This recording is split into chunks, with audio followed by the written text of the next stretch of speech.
Hello students, vision academy में मैं वेद प्रकाश वर्मा आपका स्वागत करता हूँ। आज हम बायोटेक्नोलॉजी का पार्ट 2 जिसमें process of recombinant DNA technology शुरू करेंगे और साथ ही साथ उनमें यूज़ होने वाले टूल्स के बारे में भी जानेंगे। जैसे कि पार्ट 1 में हमने बायोटेक्नोलॉजी का इंट्रोडक्शन और प्रिंसिपल्स को कवर किया था, जिसे आप आई बटन पर क्लिक करके या डिस्क्रिप्शन बॉक्स में दिए हुए लिंक पर क्लिक करके देख सकते हैं। तो अब चलते हैं बायोटेक्नोलॉजी के पार्ट 2 की ओर।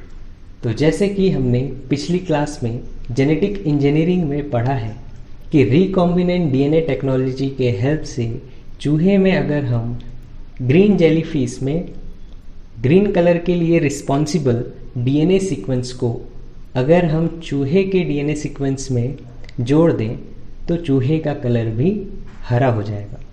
यानी फिनोटाइप में चेंजेस लाने के लिए जीन ट्रांसफ़र का यूज़ किया जाता है। दूसरा, जीन ट्रांसफ़र कोई केमिकल सब्सटेंस या प्रोटीन बनाने के लिए भी किया जाता है, जैसे कि ह्यूमन इंसुलिन। कुछ समय पहले इंसुलिन के लिए गाय, पीग जैसे और भी जानवरों के पैंक्रियाज से इंसुलिन निकालकर डायबिटिक पेशेंट को इंजेक्शन के थ्रू दिया जाता था। इससे कुछ डिसएडवांटेजेस भी होने लगे, जैसे ज़्यादा से ज़्यादा इंसुलिन के लिए हम मैक्सिमम नंबर ऑफ काऊ और पिग्स को किल करने की ज़रूरत पड़ती थी।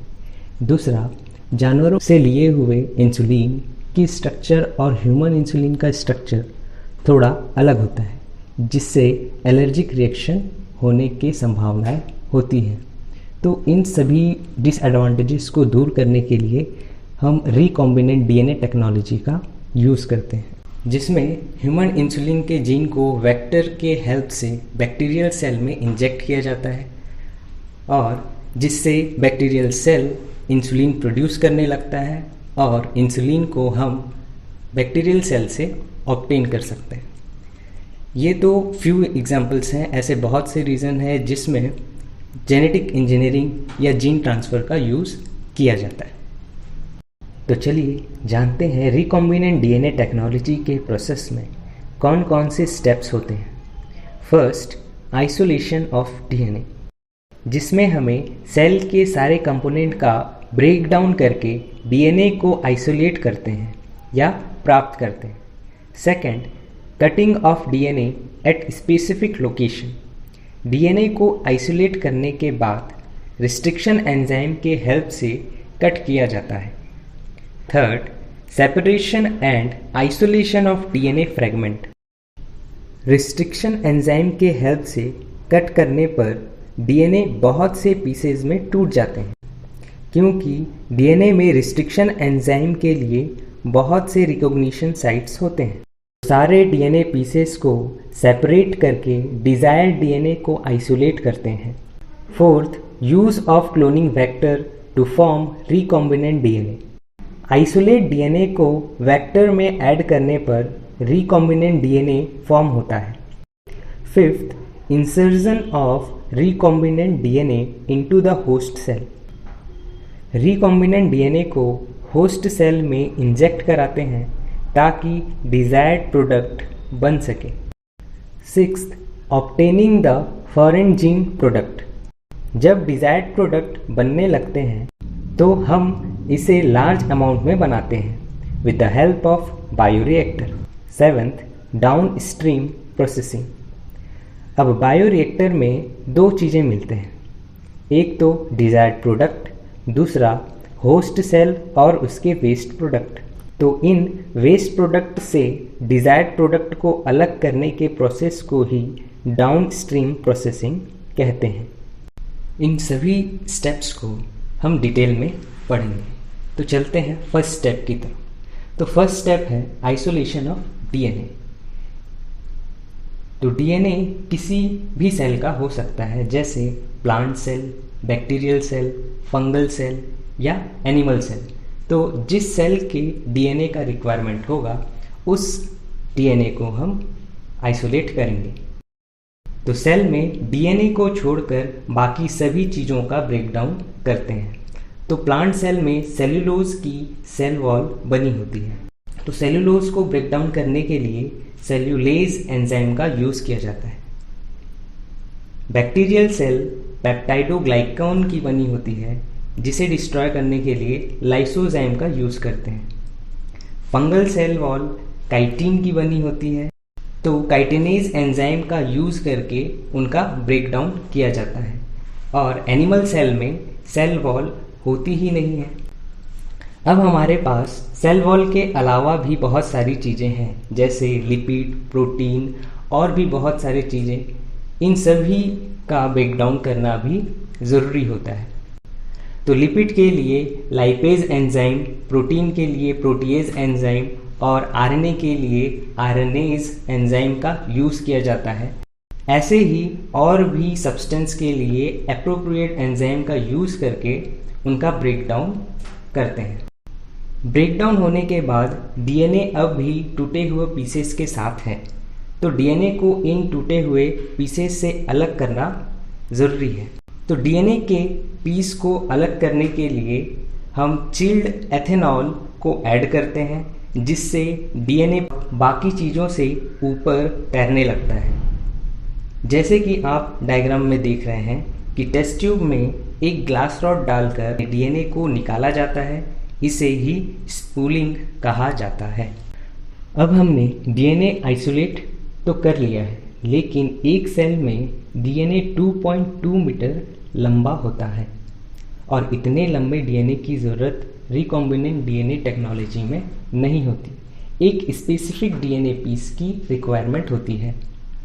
जैसे कि मान लीजिए इस पूरे डीएनए में सिर्फ ये स्पेसिफिक पीस ही चाहिए, तो इस पीस को कट करके अलग करना होगा।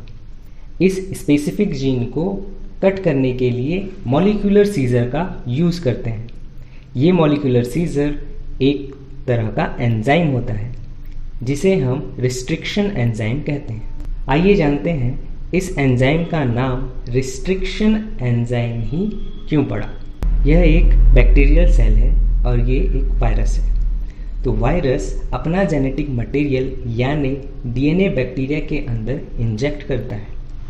बैक्टीरियल सेल के अंदर एक एंजाइम एक्टिवेट हो जाता है, जो वायरस के डीएनए को कट करके वायरस के ग्रोथ को रोक देता है, यानी वायरस के ग्रोथ को रिस्ट्रिक्ट करता है।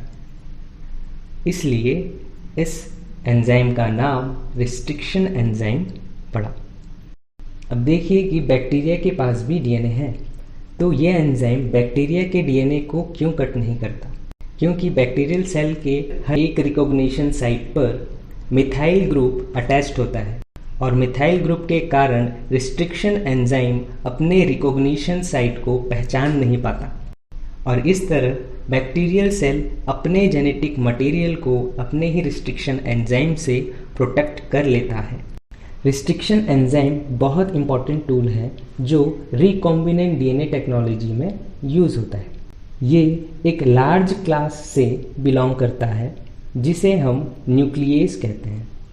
और रिस्ट्रिक्शन एंजाइम 2 टाइप्स के होते हैं।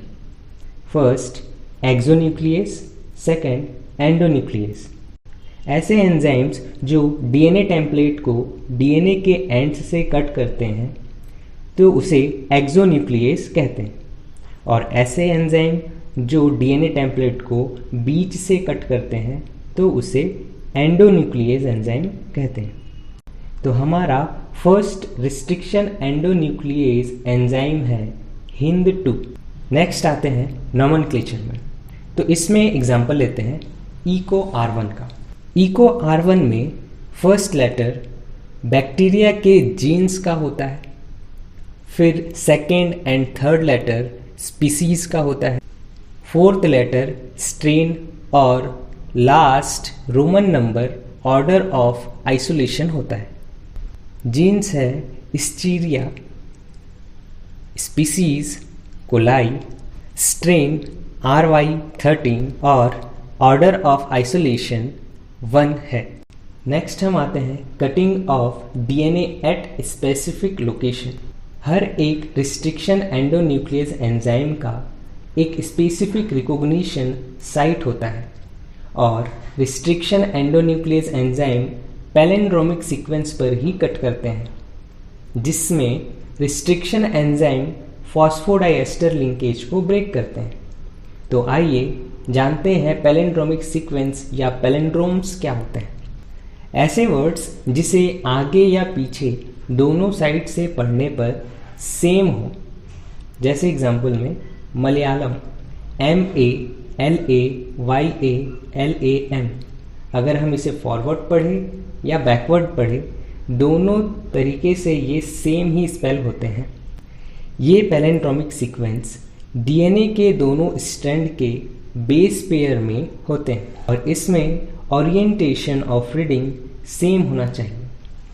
यानी अगर हम एक स्ट्रैंड में 5' to 3' रीड करते हैं तो दूसरे स्ट्रैंड में भी 5' to 3' रीड करना होगा। जैसे फर्स्ट स्ट्रैंड GAATTC रीड करते हैं और वैसे ही दूसरे स्ट्रैंड में भी GAATTC रीड करेंगे। रिस्ट्रिक्शन एंजाइम डीएनए के पैलिंड्रोमिक सीक्वेंस के सेंटर से कट नहीं करते, सेंटर से थोड़ा दूर से कट करते हैं। यानी एक फॉस्फोडाइएस्टर लिंकेज यहाँ ब्रेक होगा और दूसरा यहाँ, और कट हो जाने के बाद डीएनए कुछ इस तरह से दिखता है, जिसमें डीएनए का कुछ हिस्सा सिंगल स्ट्रैंड का हो जाता है और सिंगल स्ट्रैंड डीएनए अपने कॉम्प्लीमेंट्री बेस पेयर से जुड़ने की कोशिश करता है, जिसे स्टिकी एंड्स भी कहते हैं। स्टिकी एंड्स तो समझ लिए, अब समझते हैं ब्लंट एंड्स एंड फ्लस एंड्स क्या होते हैं। जब डीएनए टेम्पलेट को पैलिंड्रोमिक सीक्वेंस में कट ना करते हुए बीच से सीधा कट करते हैं तो ये ब्लंट एंड या फ्लस एंड्स कहलाते हैं। अब देखते हैं action of restriction enzymes. Vector DNA और फॉरेन डीएनए दोनों को एक ही टाइप के रिस्ट्रिक्शन एंडोन्यूक्लियस एंजाइम से कट करते हैं। यानी अगर हम वेक्टर को EcoR1 से कट करते हैं तो फॉरेन डीएनए को भी EcoR1 से ही कट करना होगा।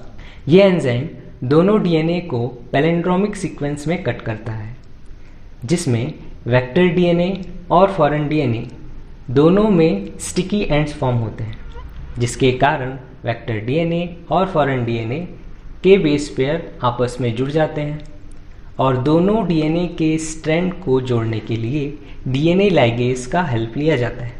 Restriction endonuclease enzyme foreign DNA में बहुत से लोकेशन में कट करता है, जिसमें फॉरेन डीएनए के बहुत से पीसेस हो जाते हैं। तो इन पीसेस को सेपरेट करने के लिए और डिज़ायर्ड डीएनए के पीस को आइसोलेट करने के लिए जेल इलेक्ट्रोफोरेसिस टेक्निक का यूज़ करते हैं।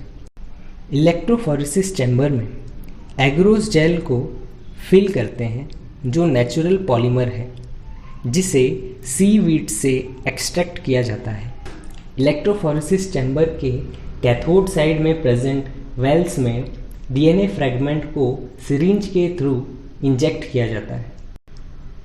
इलेक्ट्रोफोरेसिस चैम्बर के कैथोड और एनोड में इलेक्ट्रिक चार्ज प्रोवाइड करने पर नेगेटिवली चार्ज डीएनए एनोड की तरफ मूव करने लगता है।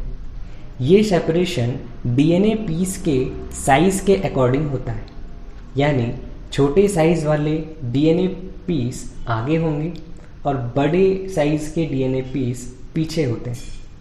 और ये प्रोसेस एग्रोस जेल के थ्रू प्रोवाइड सीविंग इफेक्ट के कारण होता है। सीविंग इफेक्ट यानी कि एग्रोस जेल के अंदर छोटे छोटे पोर्स होते हैं, जिससे डीएनए के पीस उनसे हो करके आगे बढ़ते हैं।